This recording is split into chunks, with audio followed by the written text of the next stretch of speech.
Pour cette deuxième partie de vidéo, nous allons parler des 3 degrés de conformisme. En effet, le conformisme, c'est un processus qui varie en fonction des caractéristiques de la relation entre, d'une part, la source de l'influence et d'autre part, la cible de l'influence. La cible de l'influence étant la personne influencée par le groupe et la source de l'influence étant le groupe auquel se conforme la cible. Et en fonction de la relation qui est entretenue entre la personne et le groupe, eh bien, nous allons rencontrer différents types de conformisme. Le premier étant le conformisme de complaisance. Le conformisme de complaisance se rencontre lorsqu'il y a un rapport de domination entre la personne et le groupe. Cette domination pouvant se caractériser par un nombre trop important ou le statut social de ce groupe. Ainsi, pour éviter les représailles du groupe dominant, on se conforme par complaisance. Mais dans ce cas-là, nos croyances ne sont pas modifiées. Par exemple, vous êtes dans un groupe de personnes et ce groupe, eh bien, il se moque d'une personne qui est obèse. Vous n'adhérez absolument pas à cette croyance et vous n'avez pas du tout envie de vous moquer de cette personne. Cependant, ce groupe est très nombreux et vous n'êtes pas du tout en position de leader par rapport à ce groupe. Ainsi, pour éviter un conflit ou des représailles vis-à-vis de ce groupe, vous allez également vous moquer de la personne obèse par pure complaisance. Vous n'êtes pas du tout d'accord avec cette façon de traiter les personnes obèses, mais vous allez pourtant adopter, accorder votre comportement au groupe pour éviter les représailles. Il y a également le conformisme d'identification. On rencontre ce type de conformisme lorsque la personne est attirée par un groupe et qu'elle le juge donc attrayant. Dans ce cas-là, il y a une volonté d'agir de la même façon qu'un groupe auquel on s'identifie parce qu'on lui porte de l'intérêt.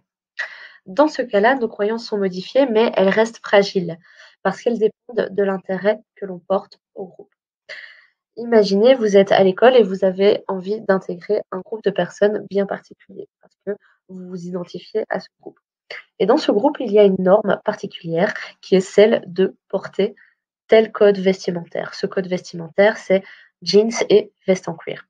Vous portez énormément d'intérêt à ce groupe et vous allez donc vous conformer et également porter un jeans et une veste en cuir parce que vous trouvez ça cool. C'est la norme de votre groupe. Alors pourquoi cette croyance reste fragile? Parce qu'à partir du moment où vous n'allez plus porter de l'intérêt pour ce groupe de personnes, eh bien, vous allez également arrêter de penser que c'est cool de porter un jeans et une veste en cuir. Vous allez laisser de côté cette norme et arrêter de vous conformer à ce groupe dès le moment où vous ne lui portez plus d'intérêt. Voilà pour le conformisme d'identification.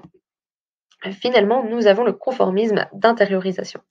Alors, lorsque l'on juge qu'un groupe est crédible ou qu'il est une source sûre d'information, eh bien, on va adopter les normes et les valeurs de ce groupe et on va intérioriser les croyances. Cette fois, les croyances sont modifiées, elles sont beaucoup plus solides. En effet, par exemple, vous êtes un nouvel employé dans une institution et dans cette institution, lorsque la sonnerie sonne, vous remarquez que tous les autres employés se dirigent vers une porte bien particulière. Vous allez considérer que ces autres employés sont un groupe crédible. Ils sont crédibles parce qu'ils sont dans cette institution depuis des années. Du coup, vous allez vous conformer à ce groupe et également vous diriger vers la porte de sortie lorsque la sonnerie se retentit, parce que vous les jugez crédibles et vous avez confiance en ce groupe. Ce n'est plus une question de complaisance, ce n'est plus une question d'intérêt à intégrer ce groupe, mais c'est une question de légitime, de crédibilité. Voilà pourquoi on se conforme au groupe. Voilà, donc pour terminer, nous allons parler de la variabilité dans la tendance à se conformer. On peut être plus ou moins conformiste ou plus ou moins anticonformiste. Alors, j'ai fait ce petit schéma pour insister sur le fait qu'on n'est pas soit conformiste, soit anticonformiste, mais qu'il faut considérer cette variabilité sous forme d'un continuum, où on peut être plus ou moins conformiste, ou plus ou moins anticonformiste. C'est vraiment une idée de continuum. Alors, il y a différents critères qui vont faire que l'on se situe plus proche du conformisme ou plus proche de l'anticonformisme. Premièrement, la personnalité. En effet, est-on fort sensible à la pression majoritaire? Cela dépend de notre personnalité. Certaines personnes, sont très sensibles à la pression et vont donc plus facilement se conformer. Tandis que certaines personnes sont pas sensibles à cette pression et cela va, les diriger vers une tendance à être moins conformistes. Deuxième critère de variabilité, la culture. En fonction de notre culture, on peut être plus ou moins, conformiste ou anticonformiste. Par exemple, dans les sociétés occidentales, nous avons des sociétés, plus individualistes, ce qui va favoriser la tendance à l'anticonformisme. Tandis que dans les sociétés orientales, nous avons une mentalité beaucoup plus collectiviste, ce qui, heu, est propice à une tendance plus conformiste. Finalement, l'un des derniers critères, eh bien, il s'agit du style parental. Nous allons parfois avoir des parents qui vont nous encourager à avoir un esprit critique et qui auront un style plutôt démocratique en termes de style parental. Ceci va favoriser, hem, la tendance anticonformisme chez ces enfants.